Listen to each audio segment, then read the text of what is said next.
Y estás, Alex Sierra, en otro país que es la República de Chile, donde hay un proceso electoral y pues todo el mundo colgado de la lámpara, se va a imponer la derecha también en Chile, se va a rescatar todavía el partido de izquierda. ¿Cuál es la lectura que están haciendo en estos primeros días de la observación electoral, mi querido Alex? Ernesto, me parece muy importante el contexto que haces porque soy un colombiano en Chile y pues obviamente no puedo dejar de opinar frente al fenómeno de la injerencia política de los Estados Unidos en toda América Latina. Una de las cosas que me parece importante resaltar es que hicimos un llamado en Honduras, donde estuvimos también recordando el proceso electoral ya hace un par de semanas que viene siendo muy complejo. Un abierto fraude o una imposibilidad de entender quién es el final ganador de estas elecciones, pero hacíamos un llamado muy importante a que debemos como sociedad civil, debemos como periodistas hacer un especial énfasis en lo que va a ser la injerencia de los Estados Unidos en todas nuestras elecciones. No es un elemento menor, es supremamente central, pero pareciera que las firmas encuestadoras y quienes hacen estos pronósticos de probabilidad no están teniendo en cuenta esa injerencia. Lo estoy notando en Chile, entonces aquí hay una serie de elementos que son centrales en términos del debate. Esta última semana, los dos candidatos, José Antonio Caz de un lado y Janet Jara, que representan dos visiones tremendamente encontradas de país, distintas, y que evidencian unas heridas que no han sanado a lo largo del tiempo, se enfrascan en un debate el pasado martes, eh, al cual le falta en los medios el análisis de la injerencia. El análisis de la injerencia creo que es determinante. Hay una reunión con un delegado del presidente Donald Trump en días pasados a propósito del acercamiento con el candidato Kass, y claramente vemos que se trata de dar la bendición. Seguramente vamos a tener como en Honduras una serie de trinos en las próximas horas de Donald Trump, básicamente diciendo, este es mi candidato preferido, si Chile quiere que le vaya bien, es el candidato, y cuidado con el comunismo y cuidado con el satanismo propio de la izquierda en América Latina. Y yo creo que no hay algo más equivocado. Eh, Janet Jara llega siendo una coalición que, como bien sabes, es muy indispensable para estos movimientos o partidos de izquierda hacer coaliciones. Incluso con la socialdemocracia viene teniendo una serie de coaliciones, no es el Partido Comunista en el poder, y creo que como en Colombia o como en cualquier otro país de América Latina, las propuestas que se están haciendo son apenas necesarias y hay una campaña de miedo bien importante. Pero dejo un poco por ahí, Ernesto, para de antesala, pero muy desafortunadamente vemos el mismo escenario reiteradamente en América Latina, una sombra grande de los Estados Unidos y especialmente de Donald Trump queriendo delimitar y condicionar quiénes son y quiénes deben ser los presidentes en estos países. Muchísimas gracias, Alex, por este análisis introductorio que haces, que es muy pertinente. Y pues también tenemos que leer y ver lo que va a pasar el día domingo en Chile, en el contexto, Alex, de lo que está pasando, esta amenaza mayúscula, también como tú ya estabas comentando, que está viendo hacia América Latina, ¿no? Por parte de esto de la doctrina Monroe 2.0 que se está intensificando. Y bueno, pues Chile para los Estados Unidos es estratégico, decíamos, por la riqueza en términos de minerales, en específico de litio, ¿no? Forma parte de este llamado triángulo de litio Chile y le es muy importante. En ese sentido, Alex, ¿cuál es el pronóstico? Tú ya nos estás diciendo, es muy probable que en los próximos días, horas, veamos a Donald Trump repitiendo este esquema en términos de recursos, ¿no? Decir, a ver si gana el candidato Cast, entonces yo voy a apoyar en términos económicos y si no, pues no habrá un apoyo o habrá una amenaza también hacia allá y me parece que hay que leerlo así. ¿Cómo lo están analizando ustedes en este contexto de la doctrina Monroe? Pero también, Alex, con lo que va a pasar el próximo año, tenemos elecciones en Colombia, en Perú, en Brasil. Y bueno, pues también eso será significativo y así me parece que hay que leerlo en este gran contexto latinoamericano. Pues mira, Chile tiene una particularidad que me llama mucho la atención y es que se aprobó en el Congreso un proyecto que hace obligatorio el voto en Chile. De inmediato esa obligatoriedad del voto genera la necesidad de que personas que históricamente no venían votando lo tengan que hacer a la fuerza. Y va a haber un voto, diríamos, de odio. Es gente que no está vinculada partidariamente, pero no hay que olvidar que pues, se tiene un gobierno progresista, el gobierno de Gabriel Boric, y ese voto va a terminar, ese voto de personas que antes no votaban, no estaban interesadas en hacerlo, va a ser muy definitivo y de hecho creció el número de personas habilitadas para votar a 15 millones de chilenos. Entonces, lo interesante de todo eso es que pueden pasar cosas, pueden pasar situaciones en las cuales ese voto se oriente en las dos direcciones, pero lo cierto es que el candidato Kast ha logrado la coalición con otros dos de los candidatos que venían igualmente de derecha y que juntos están más o menos por el 50% de la capacidad de las votaciones, teniendo en cuenta la primera vuelta que tuvimos ya hace un mes. Así que el escenario no está fácil ni para fenómenos progresistas ni para Janet Jara. Y yo quisiera recapitular también en esta doctrina Monroe cómo el voto migrante es también importante. Hay un voto de cerca de 1 millón de personas, en su gran mayoría venezolanos, colombianos, que llevan más de 5 años y que por ende pueden tener acceso al voto. Como en los Estados Unidos, es un voto que termina muy orientado por el miedo. Como la población migrante también tiene el fenómeno de estigmatización profunda en Chile, se les acusa de ser los que cometen los delitos, etcétera. Hay una población migrante que tratando de garantizar sus condiciones, seguramente va a terminar votándole a la derecha para impedir que nuevos migrantes lleguen al país, que básicamente es una gran tragedia de nuestras poblaciones migrantes en América Latina. Entonces, Violeta, claramente la injerencia es determinante, pero aspectos como la migración es parte de la agenda. Y otra de las agendas es el tema del miedo y la seguridad, entendiendo que Chile tiene unos índices de homicidio de 6 por cada 100.000 habitantes, es uno de los países más seguros del continente, pero la incursión de nuevas dinámicas criminales, especialmente de hurto callejero, ha venido siendo muy aprovechada para asociarlo a la población migrante y por ende es definitivo en la contienda electoral que tendremos de cara al domingo. Gracias, gracias, Alex. Estamos viendo imágenes del CADEM de estas encuestas. Si me haces favor, mi querido Asael, de ponerlas a un lado de nosotros o de Alex cuando estemos en la entrevista, pero el balance que hay con respecto de el respaldo o la incidencia que tiene el presidente Boric, pues estamos viendo que es de un 37%. ¿Cuál es la percepción que tienes ahí, Alex, con respecto de la simpatía o antipatía que hay frente al presidente, al joven presidente Boric? Y en las encuestas, cómo se está marcando, Alex, a favor de qué candidato, qué candidata está arriba en este proceso electoral? Pues no me quise referir de manera directa a las firmas encuestadoras porque en lo personal les tengo bastantes desconfianzas en lo técnico.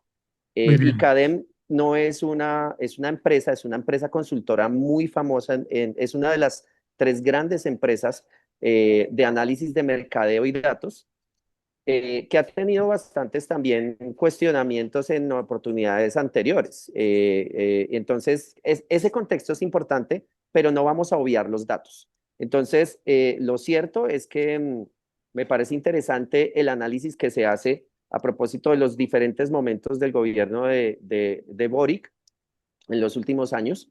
Y claramente hay una desaprobación alta, es decir, estas elecciones se dan en un momento donde hay unas enormes expectativas también como en todos nuestros países. Se estima que, pues, según las diferentes firmas, el candidato Kass podría llegar con una posibilidad de algo más de a un 60% en un escenario, diríamos, moderado. Y por sí misma, la candidata Janet Jara tenía un 35-37% de intención de voto. No, reitero, no me gusta irme muy a esos datos porque siempre hay que conflictuarlos, dónde tomas la muestra, en qué tipo de comunas, cuáles son las características de las personas que entrevistas y encuestas, pero lo cierto es que hay una campaña también muy mediática y eso también vale la pena referirlo, querido Ernesto, y es que pareciera que el debate no es tanto de ideas y de cuál va a ser el futuro inmediato para las personas en este país, como en cualquiera de nuestros países, sino los temas impuestos por la dinámica mediática y la agenda mediática son migrantes, seguridad y básicamente en este momento justamente los compañeros de equipo con quienes estamos desplegados en Chile están haciendo una entrevista sobre este aspecto que no es menor, el tema de la seguridad. Y obviamente hay un temor, pero eso impide ver otras cosas.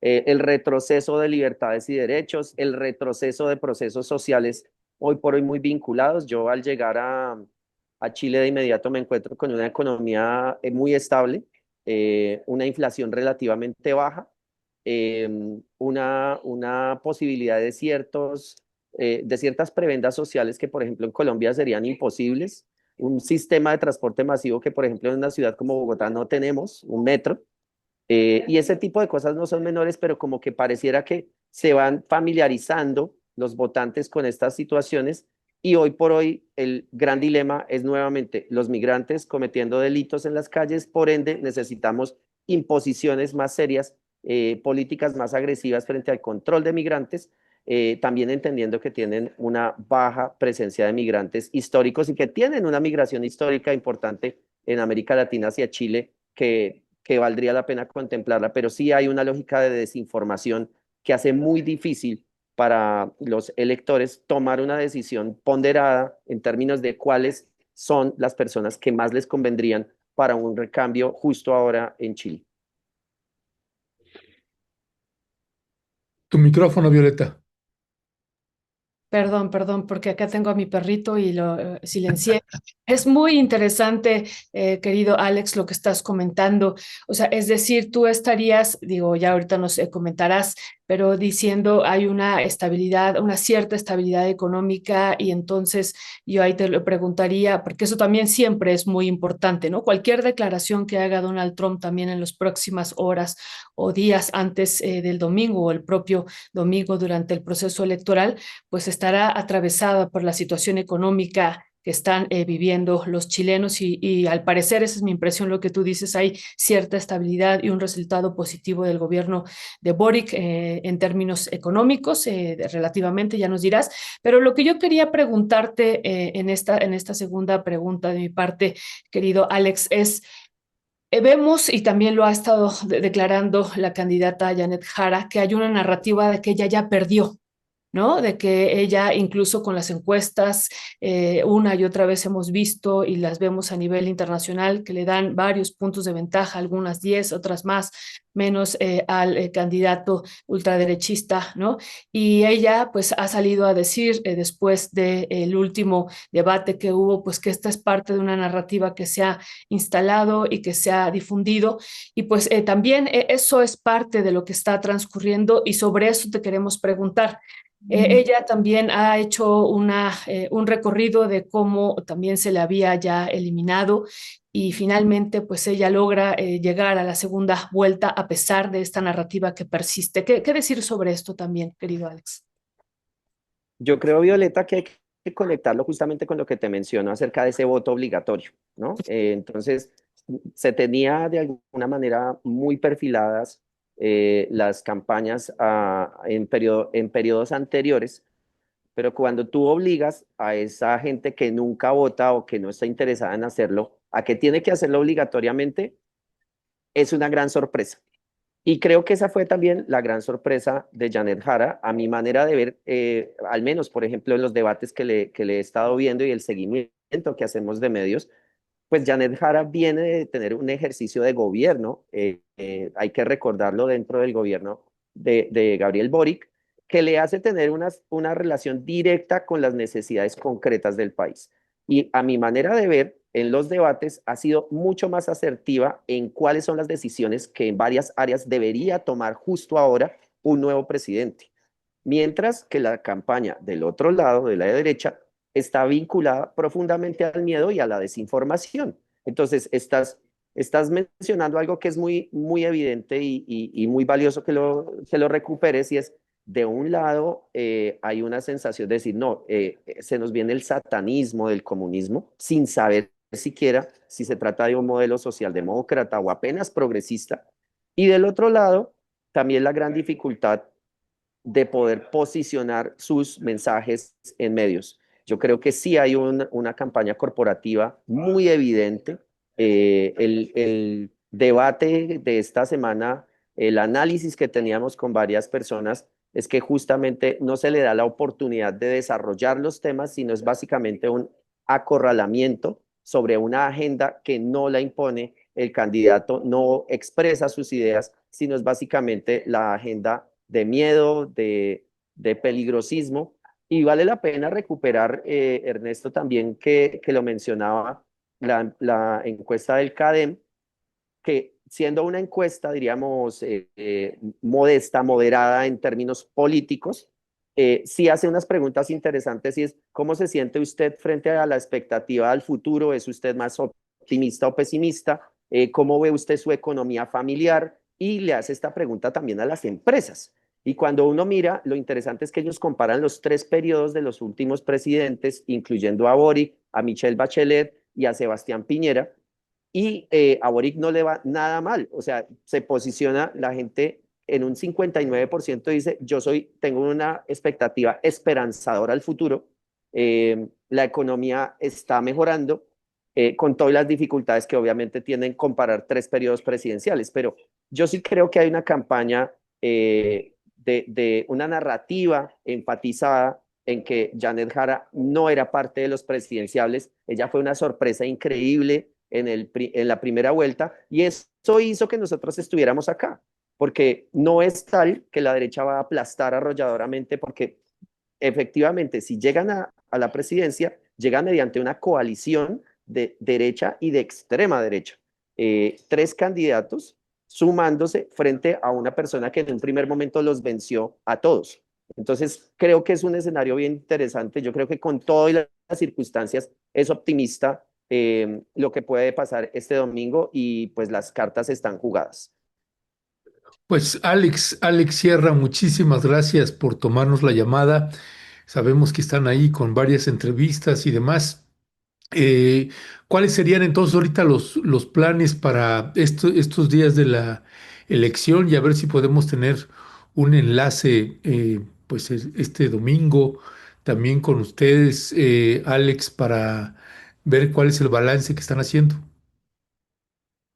Pues básicamente, como muchas de estos procesos electorales, Ernesto, nosotros procuramos no estar solamente cubriendo urnas, sino lo que hay detrás, ¿no? El proceso, organizativo, las comunidades, de pronto desplazarnos a otra región del país para tener un pulso mucho más cercano, a salirnos de la dicotomía de si es uno u otro candidato, sino ver cuáles son las razones por las cuales personas están tomando unas u otras decisiones.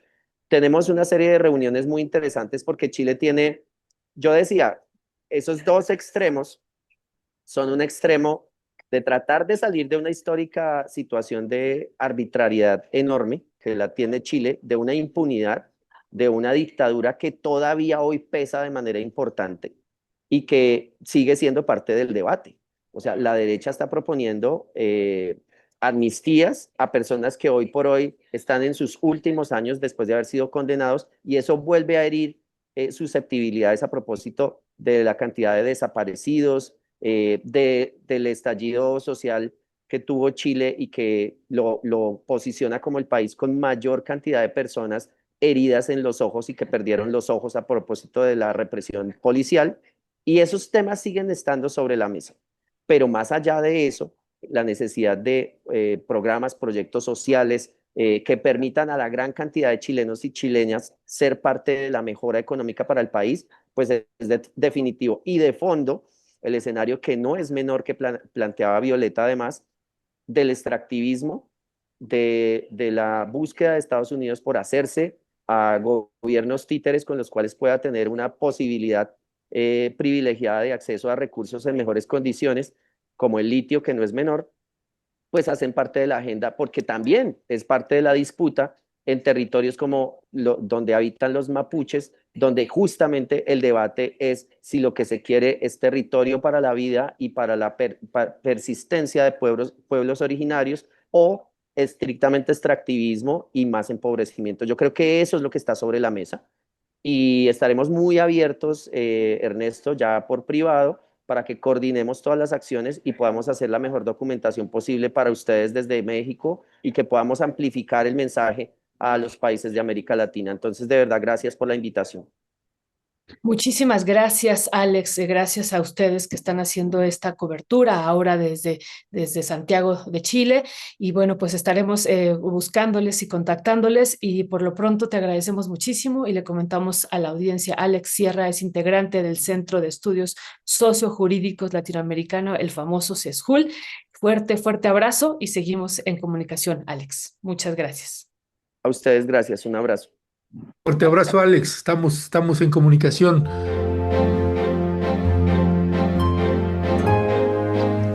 Una vez más, Rompeviento TV invita a su querida audiencia a participar en la gran celebración navideña en Tierra Adentro este viernes 19 de diciembre, donde celebraremos el gran sorteo de fin de año donde podrán ganar un iPhone,